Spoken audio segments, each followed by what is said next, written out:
Jürgen Lembke is one of those persons one can pass by easily walking on a street.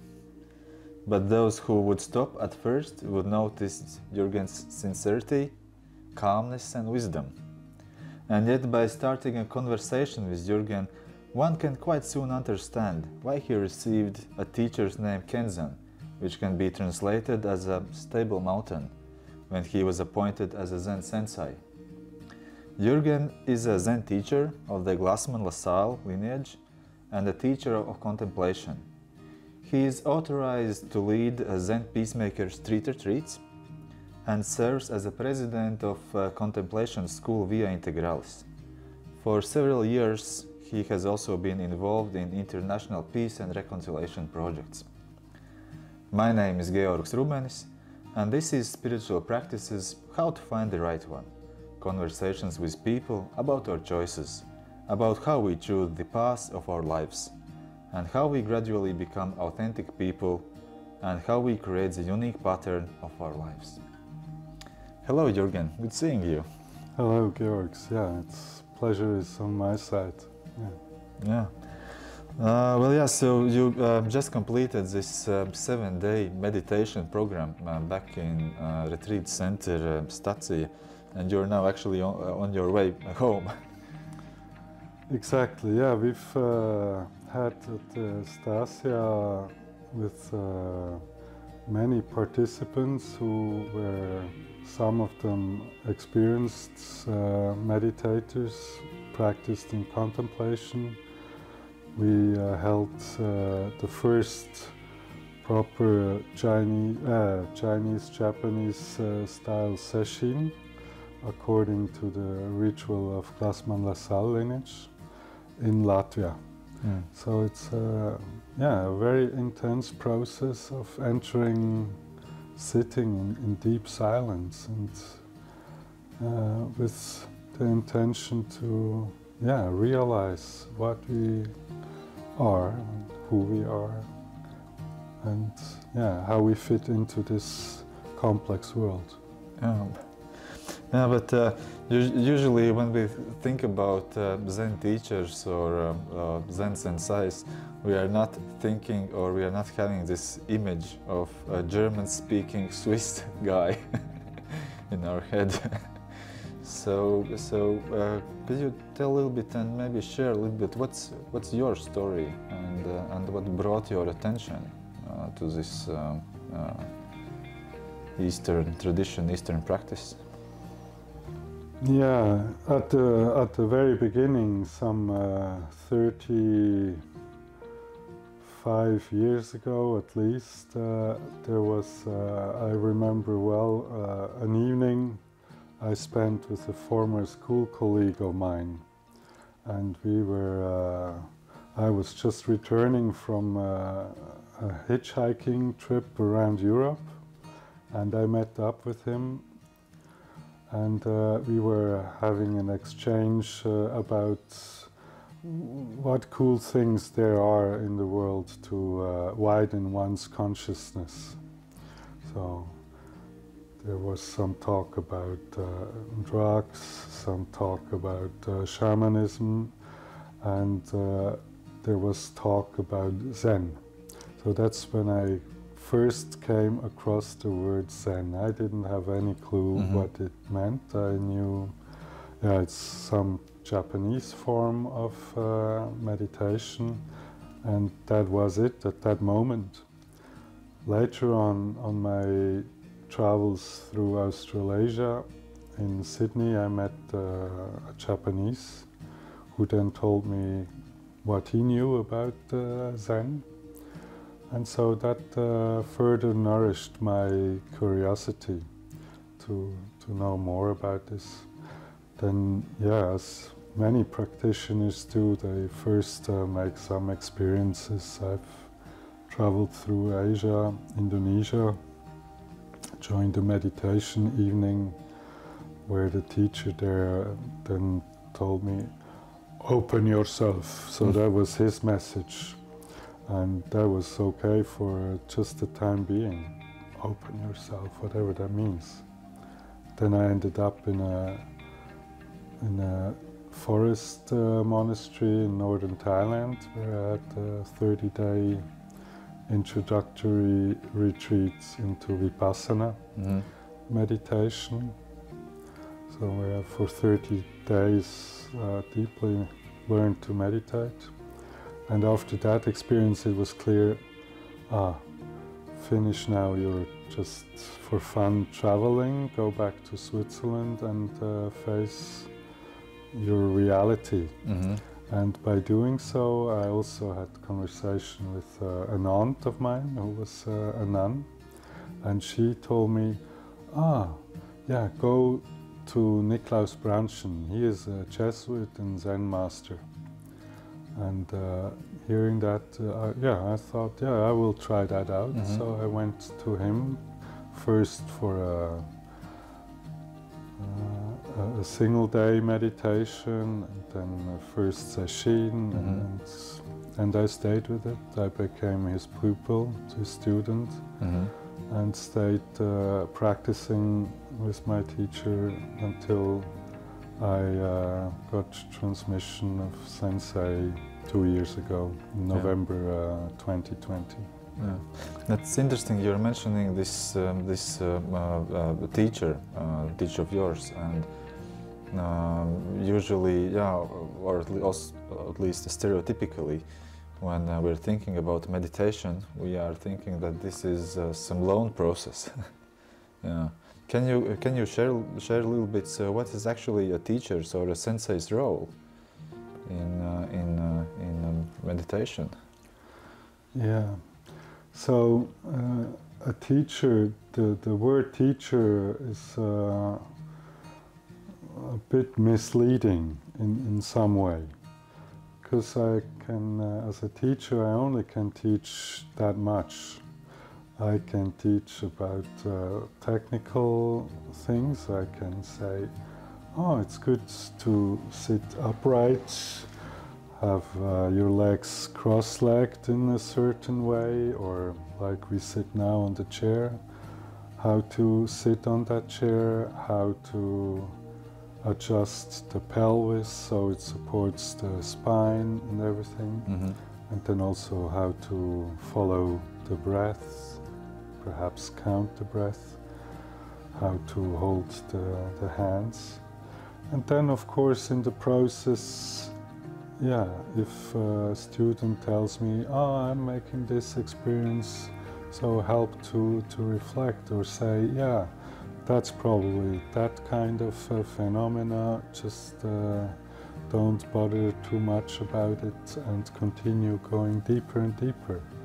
But the actual experience, unlike at the university where you can really teach, 27 times 27 is that much. In Zen, the actual core of the essence is not transferable, transmittable in form of knowledge. So what you would usually expect a teacher to transfer to you.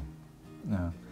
Can you share, or maybe can you tell? So what was the role? Maybe we can say it like that. What was the role of your teacher for yourself? Yeah, the role of my teacher over the decades was also being a kind guide on my way, so at times really encouraging me to go on, to go deeper. At times, questioning what I would hastily say, now I've got it. So to question it and say, perhaps you can let that go and go even deeper.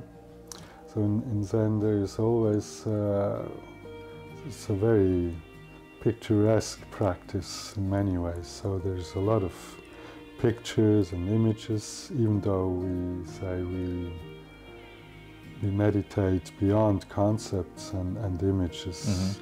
We constantly encounter images like the 10 ox herding pictures, where certain content of the Zen practice is displayed in form of images, because humans, we are working with images.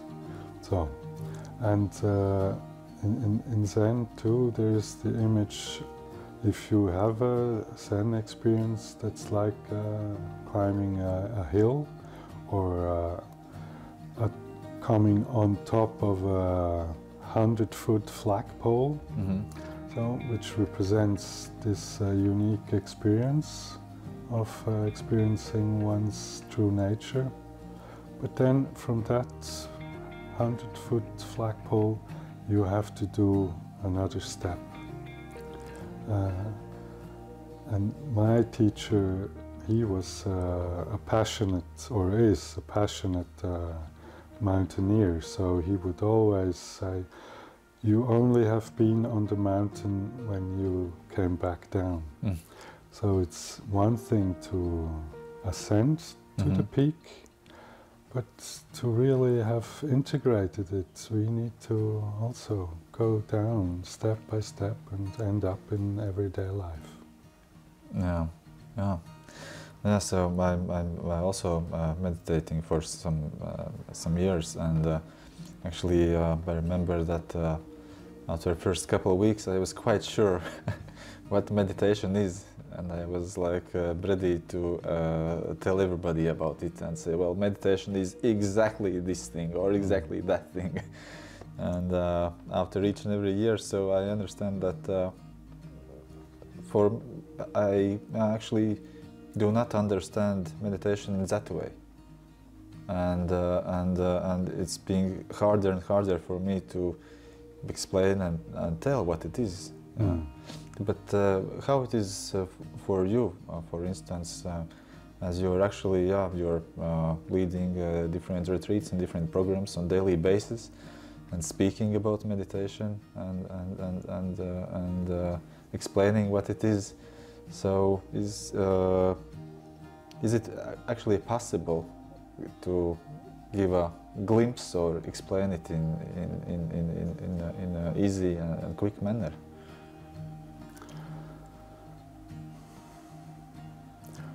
No, it's not easy to talk about it or to describe it in a quick manner, because the actual experience is a shy thing, so it shies away from explanation. Or if I try to explain it, often I find, that didn't really fit it. On the other hand, it's I experience it myself. The more I really integrated it to my being, the simpler my imagery or my talk comes.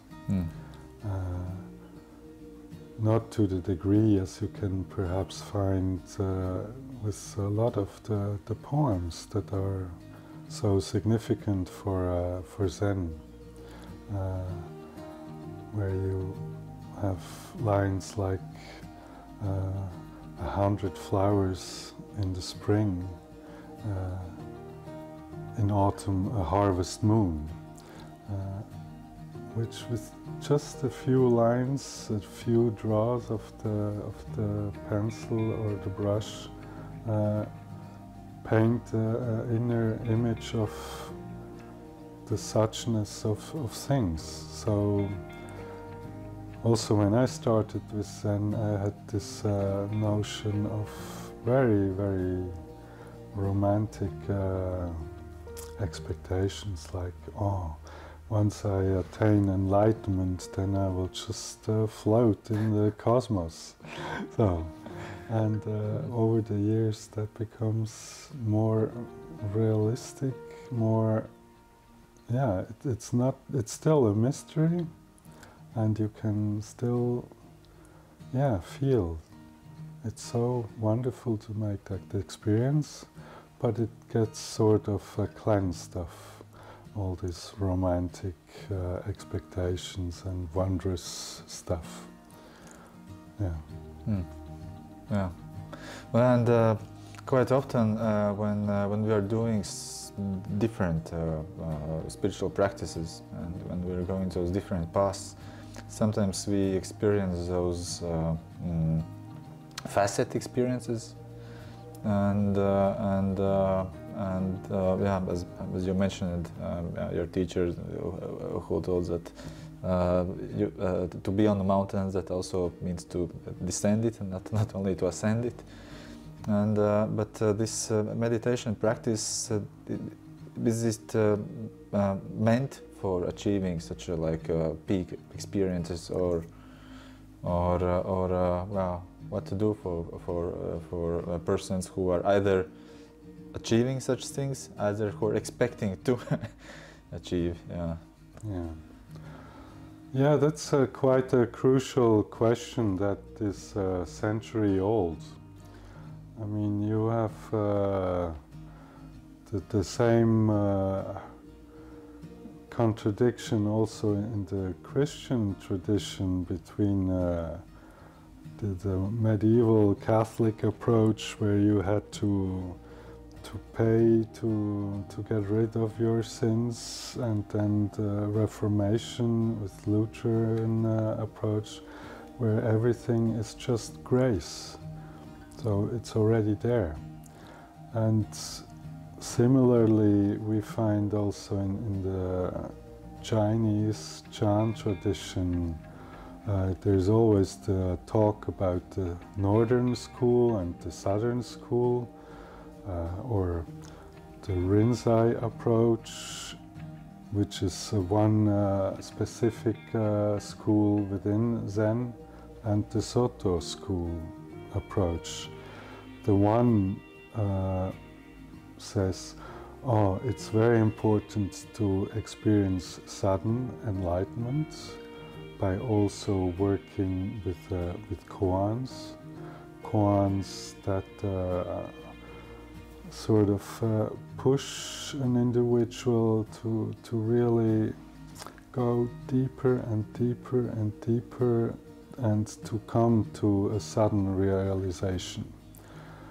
Where in Soto in general, but these distinctions, they're very stereotypical. If you go deeper, you find they miss foundation. Okay. But in general, within Soto, it's more already sitting in Zazen. And Zazen means sitting in concentration. So Za is sitting, and Zen, or Chan in Chinese, or Jhana in the original Sanskrit word, means just deep meditation or deep state of concentration. And already this sitting in Zazen is an expression of our perfect nature. No.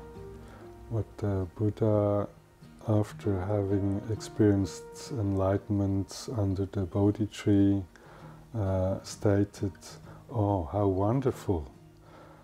All beings by nature are complete. That's this notion that as soon as we sit, or whatever we do, we already express that nature. So even with attaining enlightenment, there's not gaining something additional. But then again, you could also argue, yeah, but what if I'm not realizing this wonderful state of being? Why not try to achieve that? And so that's sort of the dichotomy between just being as it is, or attaining to be like we are. Yeah. Yeah, that's like a sort of dance. Exactly. because one can go to through several steps to one state and then come back to another, and then it's interesting. But you also already mentioned those different traditions or different ways also in Zen, this Rinzai and Soto, and we also know that there's actually this assortment of meditation, or what actually we can find with this keyword meditation globally in the world. It's so different. Actually starting from it might be even some mentally harmful experiences till those centuries and thousands old practices that you are describing. What would be those things that one should follow in order to get some sort of orientation about what's available? Yeah, I mean, it's you say it, you can Google it, and even though it's one world, and also Zen says or claims, we experience this one world, and yet there's 10,000 teachings, and 10,000 just stands for many. Even with some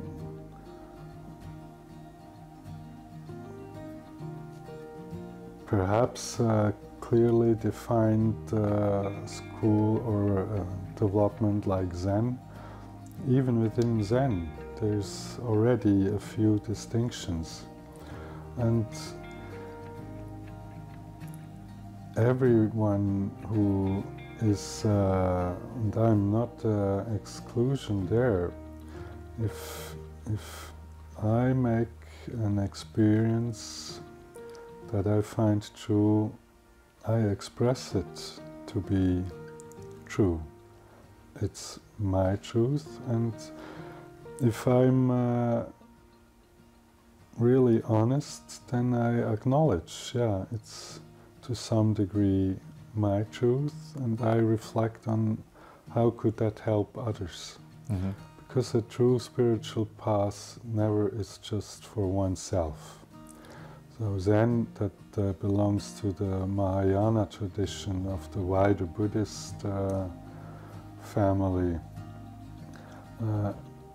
says, I don't want to have enlightenment for myself and experience liberation, but I promise, I do the vow to continue. That's the so-called bodhisattva vow. A bodhisattva is one who never ceases to try to accumulate insights, but for the good of others, and tries to think of ways how to embody this truth, and at the same time also find ways how to share this with others, to invite others to meditate, to become more calm, become a peaceful mind. So, and that can vary in regard to circumstances we are in. That is different for people who live devotedly in a more domestic, in a more monastic context, and then on the other scale, at the other end of the scale, we have the more domestic. So we have a household, we have children, we have jobs to fulfill, and there also the path. It's not something different in a monastery or in a house or economy. We need to meet reality. So. And the richness of reality, and we have to, There's an old text, the identity of relative and absolute, where it's about that the absolute stands for this absolute world, the world of emptiness of distinction, but abundance of potential. And the relative is the world of chairs, of a glass of water, of my glasses, or the camera, and so on and so on. And there's this line that these two, the realm of absolute and relative, they come together like a box and its lid. And so there's an art form in China and Japan where they make boxes where you can't even tell where the lid and the box starts.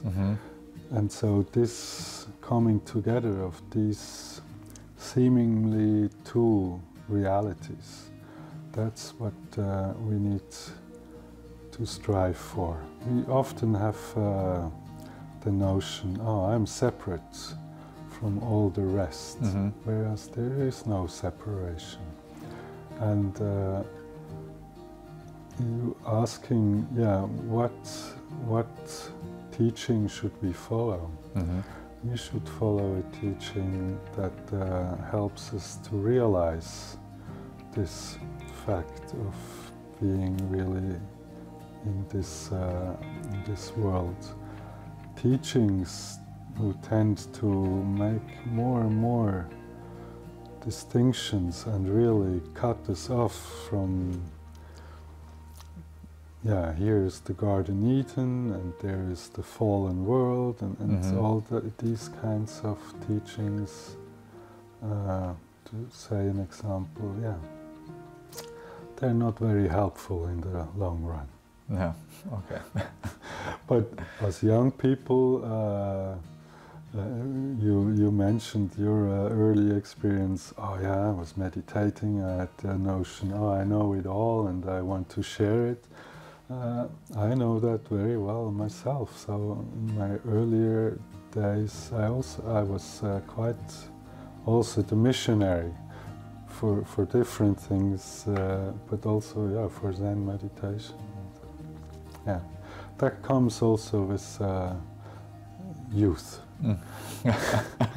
So that's also prajna usually comes with increased age, but even in old age there is no guarantee for fulfilled wisdom. So that's why a spiritual path is also never at the end. Okay, yeah. So age does not correlate with wisdom always, yeah. Not always, yeah. Okay, yeah, yeah. But this is interesting that you brought this this topic regarding this, yeah, maybe we can say alignment with the spiritual world and with the reality, or reality sometimes is a spiritual world. We can say it also like that, yeah. But actually, like, yeah. So this inner path and inner world, and also this reality where we are active, and where we are doing all those things. And sometimes it is, we have discussed it with some other persons, that when we are starting our inner path, initially we have this sense or feeling that those are two separate worlds, two separate realities, two separate realms. And then at one moment always the question comes how to get those two things working together. And basically what I hear saying from you is that this is in the essence of some of Zen teachings. Yeah. So again, in this text, the identity of relative and absolute, it's full of imagery that points out this fact. So there is this image of identity and absolute. They relate to each other like the foot in front and the foot behind in walking. So yeah, okay. At one moment the one foot is in front and the one is in behind, and then this one, and you can't really tell them apart. If you tear them apart, then there is no walking.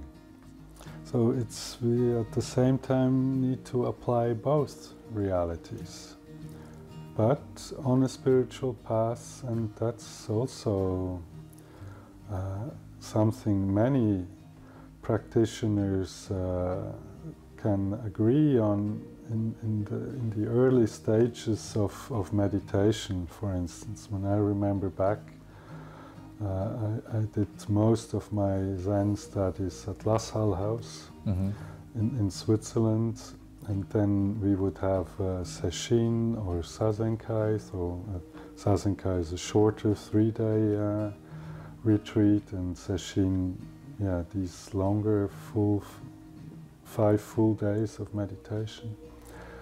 And usually, you enter this meditation and mastered to sit still for 8-9 hours a day, and sometimes you experience this, bliss of meditation. And then you have the last morning, the first meal where you talk again. And for me, that was the first few years. It was terrible. I hated it, because suddenly, I heard platitudes again, or what I considered to be platitudes of what the others would share. And I myself, I would consider what I had to say as unworthy being even uttered. And it was always very difficult also to go back home and enter working life again. So that was really like 2 separate things.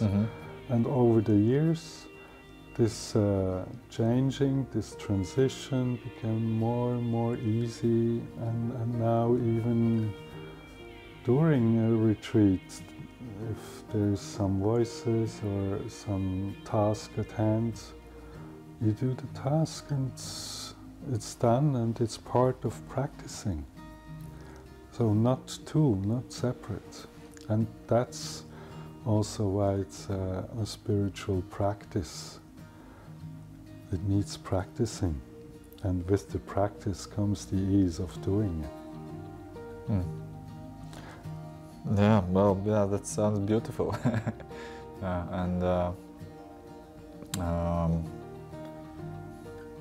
For people who are practicing, so sometimes there is this haste or hasteness of achieving some results or some things.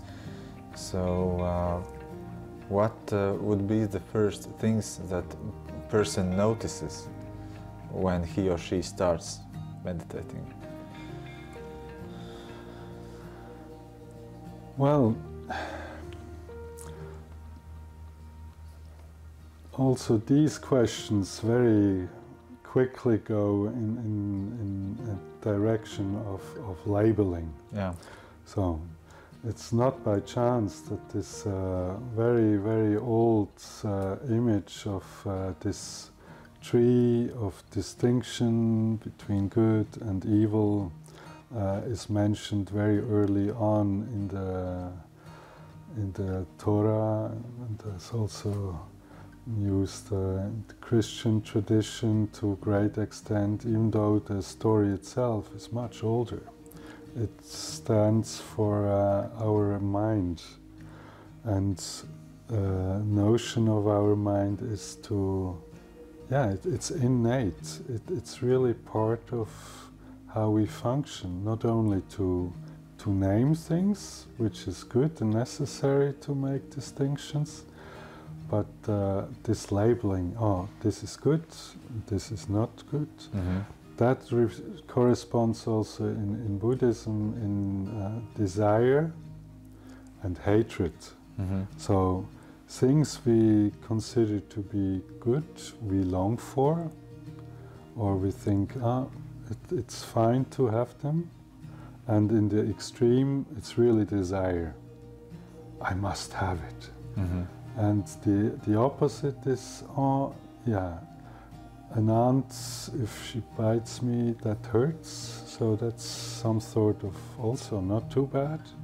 but then if we have notions of things we do not like or we want to avoid at any price, or we have even to fight actively, so that's hatred. So these two extremes of good and evil. And usually also in a spiritual practice, we find states of blissfulness are wonderful, need to have or must have, and states where we feel, I'm having all these thoughts, and these thoughts, they must go, because the stereotype is there is no thoughts. And then we have an aversion against thoughts, and so that also creates this inner dynamic of fighting and not tranquility and realizing suchness of existence. And to exist, we need to have some forces that keep it all going. So in Zen there's these three powers that help us to commit to the way. So there's one power, that's the power of faith. So really to a minimal degree belief, if I do meditate, that will do me good. And then the second power is commitment. I need to have commitment to decide every morning that I have my mat and I sit on my mat for 10, 15, 20, 25 minutes and really practice Zazen. And the third power is great doubt. So great doubts to not just sit and think, oh, now I have it all, but great doubt as a motivation to go deeper and to really have this searching mind of wider and deeper understanding of our world. And these are good powers, but if we are caught up between these extremes of some good and some evil dynamic, then we usually lose the right tonus of practice. And there's like when we sit like this here with the hands laying palm in palm and the thumbs touching each other slightly, so light that if you have a piece of paper you can just remove it easily. That's sort of this right state of mind where you can just easily practice, and as long as we sit like this, then more or less also our inner attitude or the forces are in a good tonus. And if we get too lazy or too laid back, then usually our thumbs, they just fall down and we lose track of this unifocal state of concentration. But the other thing that's just as much a hindrance is when we start pushing and want to achieve, and then we pull the thumbs up like this, and we get some tensions in the shoulders, and then we should also realize, oh, now I'm pushing too hard. Okay. And just by closing our conversation, what would be your suggestion for persons who is willing to try or maybe to learn more about this way and this path? So what would be your suggestion for those?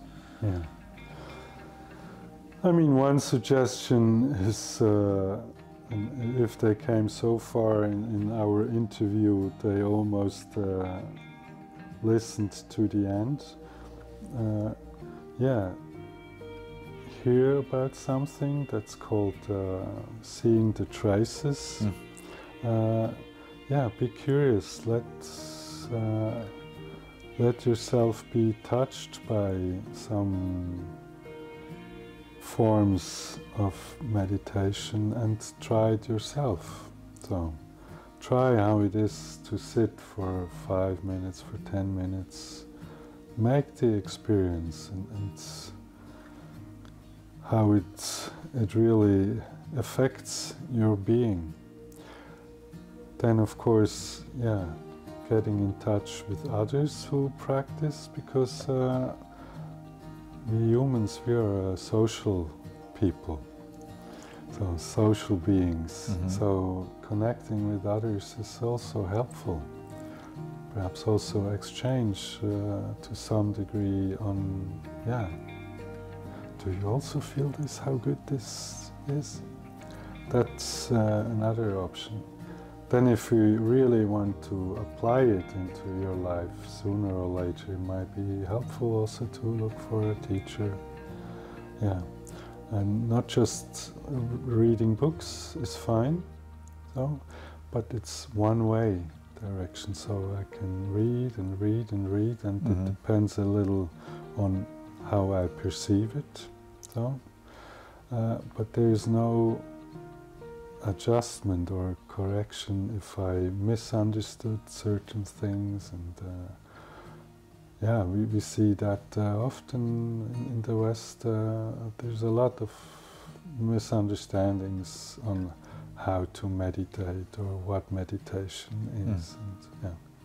Okay. So that's in short, just try it out, see whether it applies to you or whether you resonate. Find colleagues and seek some guidance if you think, oh, I want to really go deeper.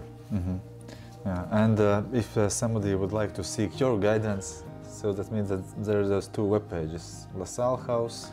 There's La Salle House, where I give quite a few courses that you might perhaps put the link in the description. And then there's the website of our Zendo, where I live, repbergzendo.org. So the vineyard Zendo. There's also a small vineyard adjacent to our Zendo.